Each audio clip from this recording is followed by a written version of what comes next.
এই মুহূৰ্তত ভইচ 365ৰ দৰ্শকসকলক জনাই আছো এটা ব্ৰেকিং নিউজ। CIDৰ জালত 2 ACS বিষয়া। জেলৰ পৰাই ACS বিষয়াদ্বয়ক গ্ৰেপ্তাৰ CIDৰ। নৰেন চন্দ্ৰ বসুমতাৰী, অনুৰাধা অধিকাৰী শৰ্মাক কৰা হৈছে গ্ৰেপ্তাৰ।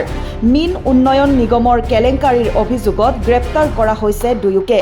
CID থানাৰ 17/2022 নম্বৰ গোচৰৰ ভিত্তিত গ্ৰেপ্তাৰ কৰা হৈছে 2 বিষয়াক।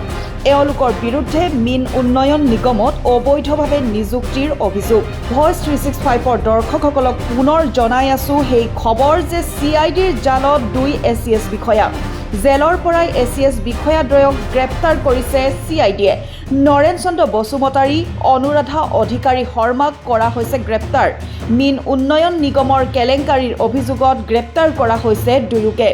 CID থানাৰ 17/2022 নম্বৰ গোচৰৰ ভিত্তিত গ্ৰেপ্তাৰ কৰা হৈছে 2 বিষয়াক। এওঁলোকৰ বিৰুদ্ধে মীন উন্নয়ন নিগমত অবৈধভাৱে নিযুক্তিৰ অভিযোগ। বৰ্তমান CIDৰ অফিচত উপস্থিত হৈছেগৈ আমাৰ জ্যেষ্ঠ সাংবাদিক গৌতম কুমাৰ কাকতি আৰু সহযোগী ভিডিঅ' জাৰ্নেলিষ্ট জানমণি দাস। পৰৱৰ্তী সময়ত আমি চেষ্টা কৰি যাম কি পৰিস্থিতি হৈছে CIDৰ অফিচত। পৰৱৰ্তী সময়ত সবিশেষ জনাই যাম ভইচ 365ৰ দৰ্শকসকলক।